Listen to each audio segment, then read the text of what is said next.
Hello, my name is Rex Lamore. I'm Director of the Center for Community and Economic Development here at Michigan State University, and a member of a team of faculty here at MSU who are beginning to examine circular economy and the role of circularity in our state, nation, and the global environment that we find ourselves in.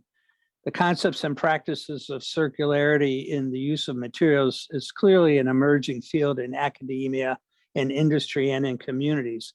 And over the past few months, faculty at Michigan State University have begun to discuss ways that we can best serve our shared mission in research, outreach, and instruction to advance circularity.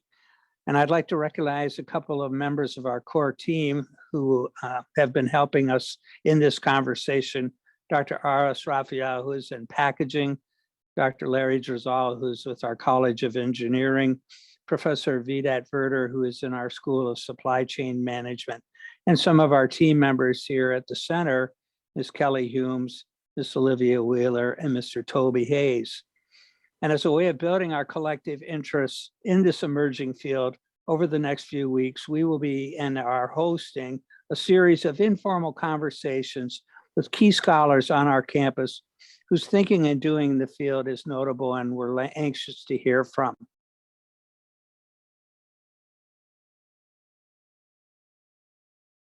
Well, I'm going to bring to the Circular Economy Forum something about microbes, and I hope what you find is a little bit enlightening. We usually think about microbes as the bad ones that infect us and harm us. And I'm going to pitch for you microbes that are electric in nature and have many applications that are very relevant to the circular economy. And I like to start my talks really highlighting the need for addressing microbial processes that can help us reach environmental sustainability. We really are changing the environment in many unpredictable ways. And something that has always surprised me is the fact that microbes find a way to colonize these very nasty environments that we live for them. And they transform the contaminants that we throw out there. And actually, there are so many processes that we could harness to bioremediate, clean up all these environments, but perhaps also to convert waste into some added value products unsuspectedly. What amazes me is that not only they remove contaminants, it's that they eat them up sometimes, or they find ways to gain energy for growing with them. And that's how they populate the earth, regardless of how we change an environment. And the activity of these microbes actually have global impacts, and they literally transform the earth. And as we transform the earth, they are adapting. And it's also interesting and very important to consider their activities into any type of global model. My work really is defined by this question: what can we learn from these microbes? And the group of organisms that I'm going to show to you today that are important for circular economy relate to a group of bacteria that have the name Geobacter. That's Latin for bacteria from Earth. And these are the microbial miners of the planet. They are extremely abundant and ubiquitous, which is something very unique because usually there is a lot of competition out there. But the fact that you find them everywhere is because there is so much iron oxides, which is what you see in here, this mineral that is just rust. And we have a lot of rust in the earth. In the soil sediments, subsurface environments, you are going to find iron oxides and you're going to find these organisms. And what they do is what you see in here. They actually manage to respire the rust, these minerals. And respiration is really just eating up nutrients to extract electrons and then you dump them. We dump the electrons on oxygen, that's how we respire, but these organisms manage to dump electrons outside of their cells into these minerals. And in doing so, they actually remove and solubilize a lot of metals trapped in the mineral phases. So here you have the green cells, and they are zapping the iron oxides to make sure that we have iron. And iron is very important for every single living organism. If we don't have enough iron, we get anemia, for example.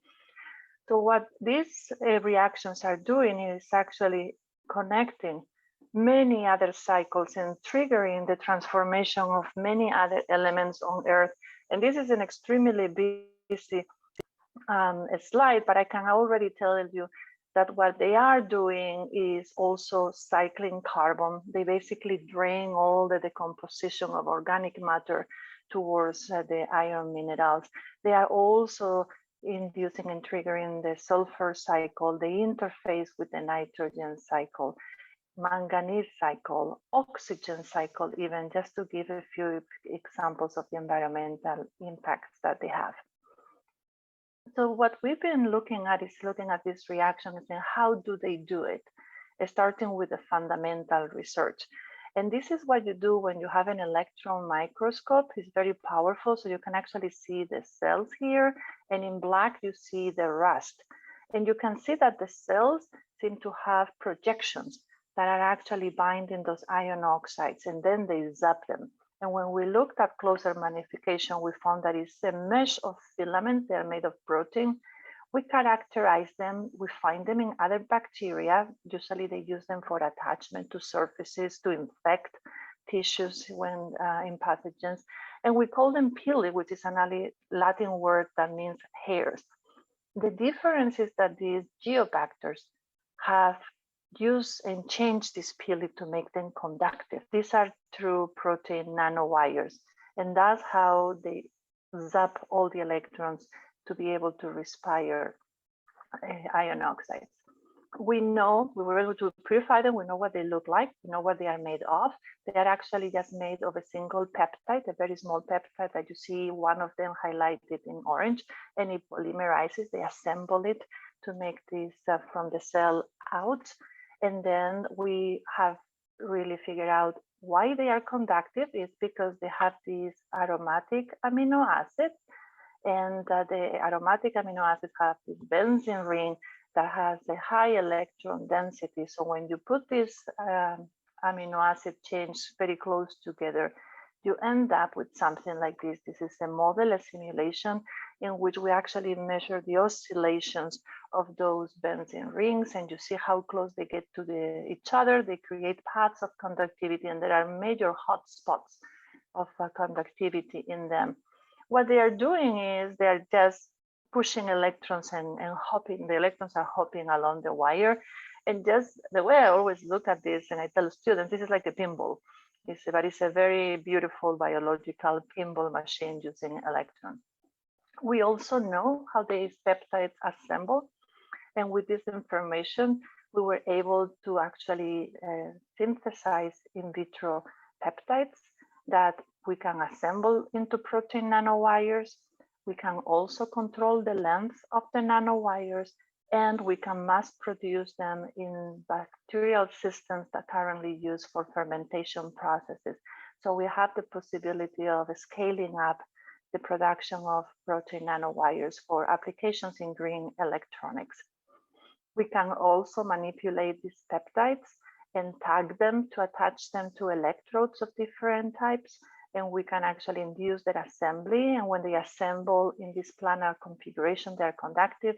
We have characterized the paths of conductivity, and we can manipulate them because we can genetically engineer any type of substitution in those amino acids that make the peptides as well.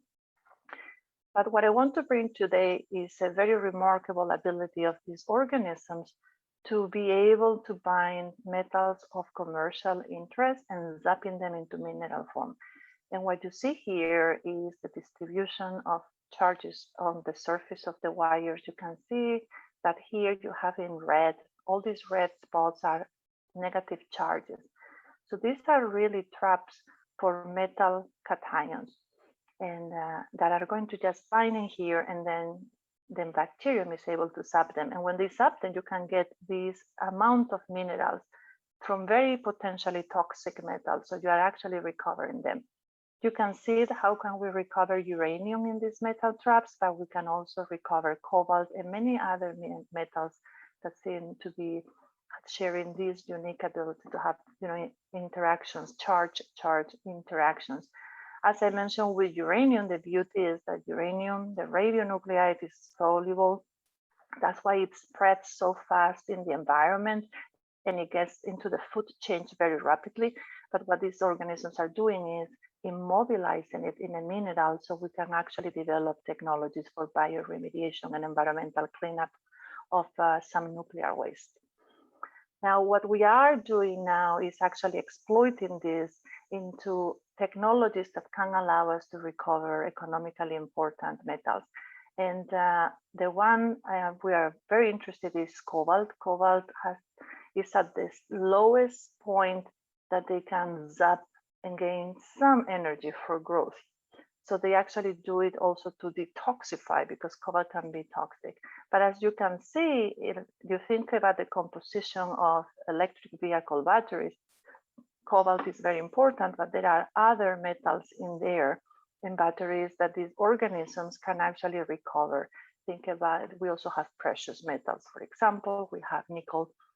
Things like iron or lithium, for example, are just not able to be mineralized and reduced. They are too electronegative, but it's fine because you remove all these and potentially metal contaminants, so you are enriching for other metals of potential economic interest. For example, we have a team with different colleagues at different universities in which we are actually studying coupling the technologies to organisms that reverse the process. We are enriching, for example, for rare earths, and those rare earths can be recovered with other organisms that convert them into minerals as well.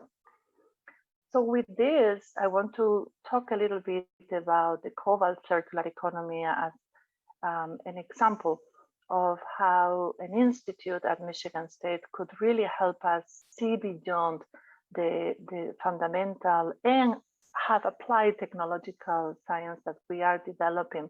What you have in here is, for example, what is being proposed as an integrated circular economy for cobalt and lithium, but I will address just cobalt.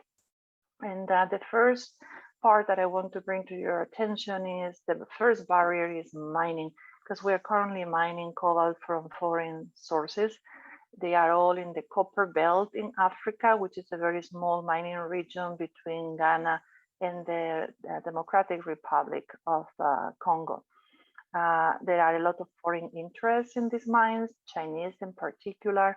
And on top of that, China has control of most of the processing of those minerals to really have the materials that are going to be traded for commercial applications. So basically they have control of the supply and they have control of the market and the pricing. And this is very important because we are addicted and highly dependent on cobalt and other critical endangered metals. Just to give you an example of the end users for cobalt, of course, the rechargeable batteries. As we move into more an economy based on electric vehicles, we are going to need an increase in supply. But then there are many other applications, and I mentioned superalloys because they are very, very important for space applications, which is another area of economic development in the US as well as national defense. So what we are doing is with these technologies is adapting them to address all the mining issues and try to exploit domestic resources that are now economically or environmentally unviable. We are also linked to this is really the ability to reuse waste, which is something that has become a big problem. We are recycling, but we're also upcycling. And we can use the same domestic sources, low-grade minerals, mining waste that are actually highly polluting at the moment, they're left behind, and electronic waste. And we are collaborating with two of the major recyclers in Michigan to really interface our technologies with the current processes.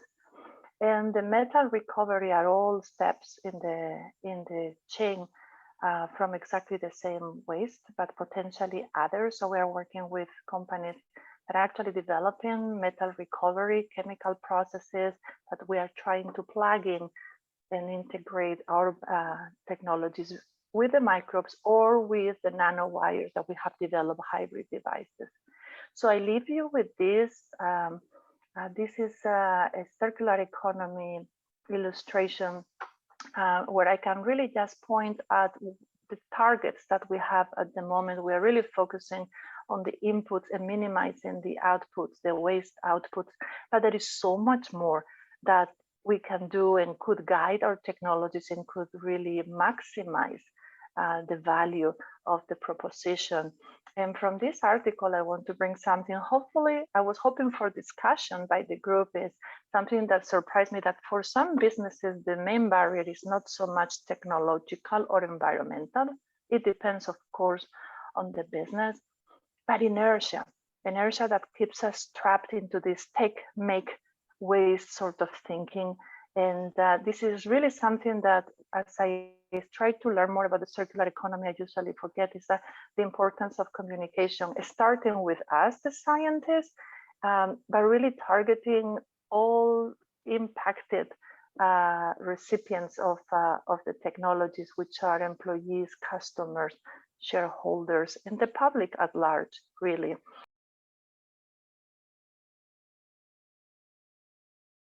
Thanks for having me, and I was going to very briefly share with you my research that I've done in the past. So, okay, in terms of, I just wanted to start with the teaching so that I use a lot of the circular economy concepts in my teaching. So I teach 2 undergraduate classes. One is called the corporate environmental management, basically, and strategic management in the agri-food business. Those are the 2 undergrad classes I teach. And I also teach what do you call it? It's a cross-listed class with the business school. It's a graduate class on business, environment, and sustainability. And then I also teach a graduate class in environmental and resource economics. That's a master's level class. Okay, so my EM 405, that is the corporate environmental management class, and the business class take essentially a business approach to solving environmental problems. So how do we, here are all the environmental problems, and here are the businesses, and here are the policymakers, and here are the consumers who care about the environment. So how do you develop business models? How do we reduce environmental emissions? How do we manage environmental risks? How do we market sustainable products? And how do we use different business models? As you say, the circular economy model, as I said, the traditional business model has been, as you said, extract the resources from the environment, produce whatever we want, you sell, and then you forget about it. So that's how businesses have been making profits all through. And now the circular economy implies a change in this whole business model. So the idea is that you want to incorporate recycling, remanufacturing, etc., so that it comes back into the production process.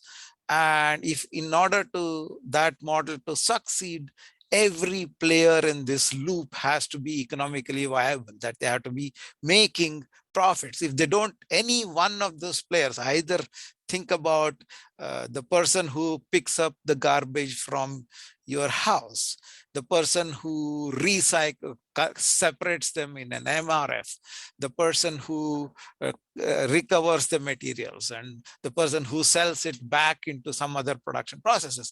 Unless every participant in this supply chain is making profits, one of them doesn't make profits, they drop out, the whole chain breaks. So the idea is, how do we redefine our business model so that all players can make profits and survive as a business and keep this thing moving along. So that's the concept I talk about in the class, and we use some examples of how things have worked, and where things have worked, where things haven't worked, starting from extended producer responsibility laws and regulations, product take back regulations, leasing, etc. So those are all I teach in the class. So that's how I'm kind of involved on those things. Okay, so that again, even if you have a recycled product, consumers also need to buy it. So how do we get price premium, etc. So all that is covered in my teaching. So I continue to use that. And so whatever research that gets done, I'll try to incorporate into my class. So that's a synergy that's there with my teaching side. Okay, and on the research, I would say two broad themes I'm talking about is one is the renewable biofuels. Essentially, I mean, if you think about a closed loop energy production, which has to be renewable resources. So the idea is that, so I've done quite a bit of work on the biofuel economy. So essentially, my research has looked at, okay, how much biofuels can we produce at what price? Okay, and then I looked at, for example, let's see here, it's a simple thing. Like, okay, it also includes what you call waste streams, that municipal solid waste is organic material. In the municipal solid waste, how much of it is available? And similarly, you get agricultural residues. You do get lots of residues when you harvest your crops. So what do you do with them? And similarly, forests, when you take out your lumber, there's a lot of forest residues left in the forest. And similarly, at the mill stage also, there is a lot of residues. So the idea is that and you can also grow energy crops. So the idea is that how much of it is available at what cost. So I have done some estimates like that, saying that, okay, how many million metric tons you can produce and what's the cost of either growing them or collecting and harvesting them, transporting them, and how do we build systems for collection and transport is one of this area that I've been working.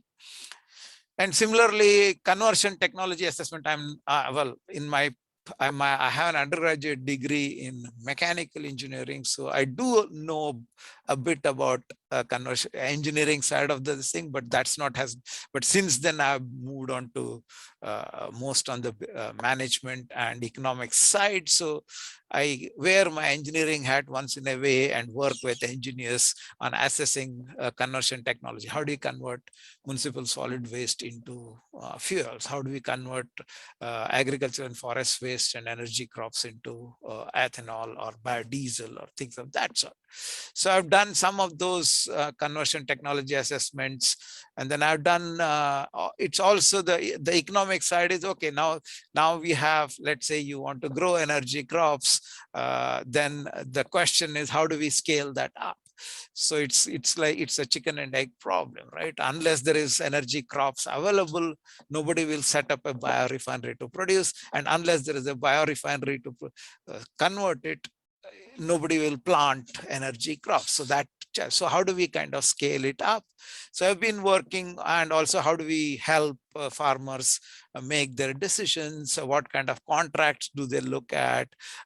Similarly, are there places where, I mean, obviously NIMBY phenomena is not in my backyard, phenomena is happening. So are there areas which are welcoming to renewable energy, and there are areas which might then at no cost, I mean, they'll never want to have a renewable capacity. I mean, even things like wind energy, it has been controversial, and there are some places which they would like to have a wind energy, and there are lots of places which don't want windmills in their neighborhood. So the idea is that how do we assess community acceptability of those facilities? So I've done some work on that, starting with how do we create a biofuel, what do you call, distributed bioprocessing. Some of the technologies developed at MSU's chemical engineering department, where you can convert ag residues into animal feed, so that now you can set it up as pre-processing. So first you convert, you can have distributed processing facilities where you take the residues and you can convert it into multiple products. You can either produce it pellets, or you can produce animal feed or a feedstock for an ethanol plant. And these are farmer co-ops, so that now they have alternative options, and these are smaller facilities, so then you can build your supply chain together. So concepts like that I have worked on. And similarly, here is a map of the places. I mean, basically the idea is that there are localities which are welcoming and localities not welcoming, and we did what is called the willingness to pay survey in Michigan, and saying, okay, how much are you willing to pay to attract a biofuel facility in your neighborhood?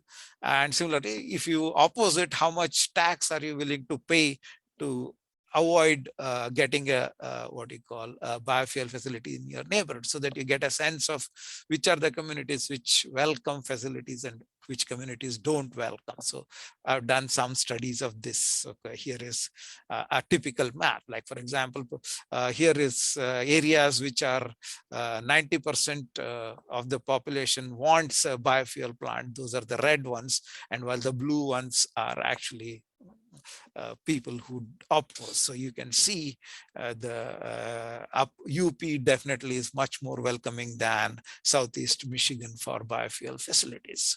Okay, so that's again, this is an idea that we can work. And similarly, the other area that I have worked on is policy impact analysis. Again, this is broader this thing. So suppose you have renewable fuel standards, you have low carbon fuel standards. How does it affect agriculture? How does it affect land use? How does it affect prices of different commodities?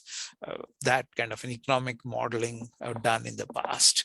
Again, as I said, this is all related to closing the loop on the energy. And similarly, I also done a life cycle assessment of different fuel pathways. Okay, so most of this research got funded from General Motors, the Canadian NSF, USDA, Department of Transportation, etc. So these are all I've done. Here is a sample result. Like for example, what's the carbon footprint when you produce automobiles, so auto fuels from different sources and use different technologies. Like you can use gasoline in what you call a spark ignition engine. You can use corn ethanol in a spark ignition engine. You can produce cellulosic ethanol and use it in this thing. You can, again, natural gas, you can convert it into diesel and then use it in a compression ignition engine. You can grow switchgrass, convert into hydrogen and use it in a fuel cell vehicle, so on and so forth. So what's the well-to-wheel green carbon footprint of these? So this is again some of the research that I've done in the past. Okay. And the other thing I've done a lot of on the development of life cycle assessment. The idea is to look at the whole entire life cycle of a product before we make decisions about the environmental impact. So you look at everything that's starting from the extraction till the final use and recycling, etc. So my early research, we developed a technique for conducting life cycle assessment called the EIO-LCA. The idea here is, in typical life cycle assessments, you try to draw a tree of all the inputs and going in. But as you know, everything depends on everything else. So if you're thinking about electricity production, electricity uses lots of steel in its capital equipment, and steel uses electricity for its production. Okay, so there are lots of circularities in every life cycle assessment. So how do we do it? So the technique is what this was my old PhD thesis on using what are called simultaneous equation estimation to look at the whole system. Okay, so that you don't have to streamline and arbitrarily cut, and so you can estimate the overall impact. So that's a technique that I worked for my thesis, and since then I've used it in many areas. And similarly, I've done some life cycle assessments of bio-based materials and composites. I've worked with Larry Drizzle and Raphael, etc., on many of those. And similarly, I've done a life cycle assessment of nano bio composites. And then with the packaging department, I've done some life cycle assessments of packaging materials and drink supply chains, etc. And I also worked with the with a couple of students in the construction management, reviewing life cycle applications in building construction, etc. So those are all the types of work that I've done. And similarly, I've done quite a few studies on recycling programs. Like, okay, what are the drop-off recycling? This is essentially like people go and drop off whatever recyclables in our MSU recycling center. So what features, what are the types of people who will take effort to go recycle in a drop-off recycling behavior, and what do they look for? If I want to redesign our drop-off, what features people would like? Would they like more parking? Would they like variety of material bins, or do they like sorting facilities? What do they want? The features of a recycling a drop-off recycling. So that again, so I've done some surveys and looked at those. Similarly, I've done some empirical studies comparing different types of what you call recycling incentives. Like you could have variable pricing, like per what you call per ton of waste you put, you price it separately so that people get incentives. Many counties have variable pricing, then curbside pickup, you can have consumer education, commingled, etc. So there are lots of policy options for encouraging recycling. So I looked at variations in different county programs and see how substitutable they are, which are the most effective ones, etc. So I've done some research on that. Similarly, I've worked on leasing instead of, I mean, the traditional model is to you sell whatever product you produce, you sell it to the consumer and forget about it. So now there are take back regulations, and another way is to don't sell, lease everything, starting from your computer to cell phone to automobiles. Lease implies it has a lot more advantages compared to outright selling, because once it's sold, the cost of disposal, the environmental implications of the disposal are not borne by the producer. So the idea is, how do we internalize it? And similarly, leasing also has the advantage that now if I, for example, I take the cell phone and I dump it, I sell it and I don't lease it, what happens? It depends on, I mean, many of us have old computers sitting in our basement. Same thing, I can, if it is a battery or anything, I can either throw it in the trash, though it's illegal, or it might come back into the recycling stream after 10 years or something. So you don't have any control on the process. But instead of that, if you lease, you have control. Okay, I leased it for 3 years. I know that I'm going to get it back after 3 years with whatever the roughly amount of usage, and you can have actually a closer monitoring of the reverse supply chain flow. So I've done some work on leasing as EPR policy. And currently I'm also put in some proposals which I have not done the work on it yet, but the idea is that I hope to work on those, like on food waste recovery and this thing. So this a couple of proposals around pickling as a way to promote food waste recovery, and especially if they don't have cold chains, etc. So especially in the developing countries, pickling might be a way to reduce food waste and use it again. And similarly, I've put a couple of proposals with people in BAE on food waste recovery, value-added products, not just biogas, but nutrients, struites, and etc. So some of those proposals I put together, but those are, I'm looking mostly at the economic side of it rather than the technology part of it. Okay, so yeah, that's all I had. I'd welcome any questions or.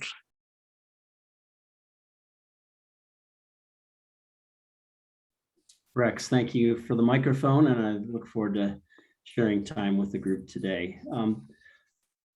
So as Rex alluded to, I'm trying to make that connection between the School of Hospitality business, real estate specifically, and the body of research that is occurring across campus. And I, in fact, see there are a number of opportunities where we can connect. And specifically when I think about just hotels, but add on to that, healthcare and other hospitality facilities such as restaurants. Today, what I want to cover with you is a little bit of a background on me and the situation that I see, share some staggering stats, and then really request your help.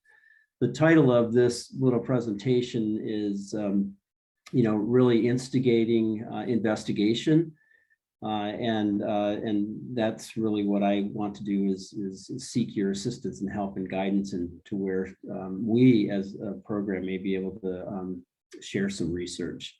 So background, started my career in this charming country in Farmington, Michigan, at the corner of 8 Mile and Grand River. And then I find myself back at Michigan State University after achieving a grad degree in business many years ago. In between, spent a lot of time in the corporate world, most of which was with a company which is arguably the third largest hotel company in the world, Intercontinental Hotels Group, where I was chief development officer and also the head of design, construction, architecture, and brand standards for a number of years. The reason I bring this up is that if you take a spectrum of dreaming on one end, the left end of that spectrum, to advanced research and high-level thinking on the other side, yours truly is probably to the left of that data point on the left of dreaming and thinking. And then you have professors Regera and Ojoshi on the other side. And so there are lots of us, plenty of us in between, hopefully, that can lend some guidance and assistance to me. In terms of the staggering numbers, just to put things in context, there are roughly 187,000 hotels in existence, according to Smith Travel Research, which is a well-recognized database in our industry. That equates to some 17.5 million hotel rooms out there. So just put those numbers in the back of your head for a minute. If I break it down into the three biggies, or what I would consider the three biggies of IHG, Marriott, and Hilton, they encompass about 3.2 million hotel rooms of those 17.5 million, or roughly, just a tad south of 20%. So they, the point in raising this is these enterprises control a lot of the hotel rooms out there, and they are also culprits in a lot of the waste that happens in the life cycle of products that are in hotel rooms. Dr. Lerguera, when you said we need to change the dialogue, and a lot of the dialogue in industry, and in our industry in particular, is pretty habitual. How do we rethink how disposable product is consumed and accommodated in the hotel space? So with the 3.2 million hotel rooms in mind, the hotel companies, especially the ones that are publicly traded, three of which are here, like to boast about development pipelines and how big they are and how fast they're growing and how big they're getting relative to their competitive sets. So as of December of this year, there are about 383,000 hotel rooms in the development pipelines for just those three companies. So what happens to one product within the hotel industry, one that's kind of near and dear to my heart, because sadly, once it's consumed, it's just basically chucked.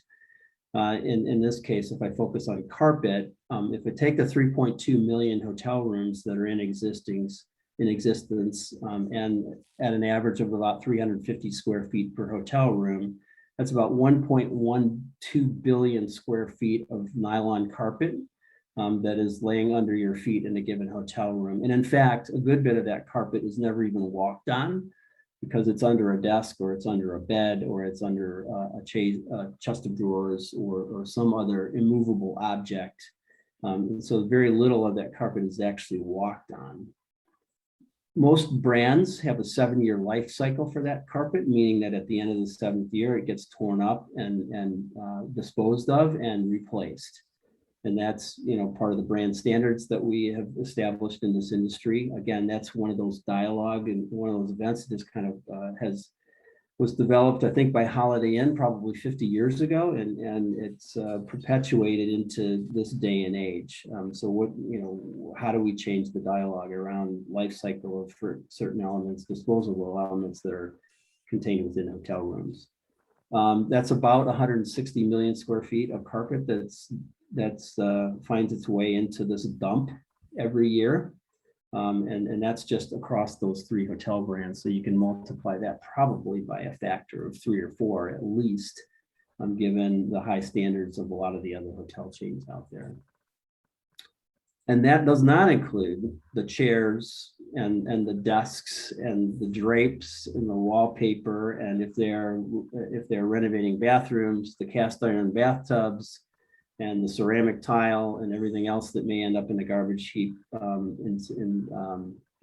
in that volume almost every year, every single year across the globe. So my presentation again is quite short because what it was intended to do was instigate some conversation and or maybe spark some light bulbs to want to connect with me and my colleagues in the school to discuss where we go from here next. The last culprit, if you will, that finds its way into the landfill for lots of reasons, many of which are regulatory, are mattresses. Again, those have life cycles that are something less than 10 years in most hotel chains, and kind of thinking about Dr. Reguera's bacteria eating animals, and what can we do to maybe set some of those loose on our pile of mattresses in the landfills. So with that, let me conclude by sharing a quote that comes from Sebastian Bazin, who's the chairman and CEO of Accor, which is one of the world's largest hotel companies based in France. And this is a quote out of a recent earnings report. And I'm not exactly sure what he's saying here, only the fact that he is working toward carbon neutrality, science-based targets, and we're going to work toward this sustainable framework, but there's nothing behind it in terms of we as brands will now require our hotels that are underdeveloped and under renovation to do X. And I think there's an opportunity for those of us who are in this world of academia to maybe help them define what that X is, and actually help these guys achieve some of the goals that they are out there purporting in their public earnings statements. So the challenge I think that we have as an industry is, you kind of have brands versus developers. So if the brands are keen on growing their systems, and the fastest way they grow is to add more hotel rooms out there, and then you have developers who are constantly interested in driving down the cost of development, and sometimes the most expeditious and inexpensive way to do that is to buy the products that maybe have the shortest life cycle and don't necessarily have a next place to go. So if I think about Professor Joshi's comment about no profit in the chain, and you lose one of those links, suddenly you've got people that are putting things in their hotel rooms that have no useful life beyond maybe their 5 to 7 year cycle. So there's a dialogue that can and should be changed, and I believe that we have the opportunity to lead that dialogue at Michigan State, given all the very bright people that I've met in these last 2 meetings, and hopefully helping me with a problem that's been identified, and what can we do about it together. My call for my plea, if you will, is can somebody please help us? Should you wish to learn more about the Circular Economy Institute and the related topic of extended producer responsibility, visit the website ced.msu.edu. And thank you for your time, and if you wish to learn more about the topic, please contact the faculty who participated in the informal forum, or contact the MSU CCED at ced@msu.edu.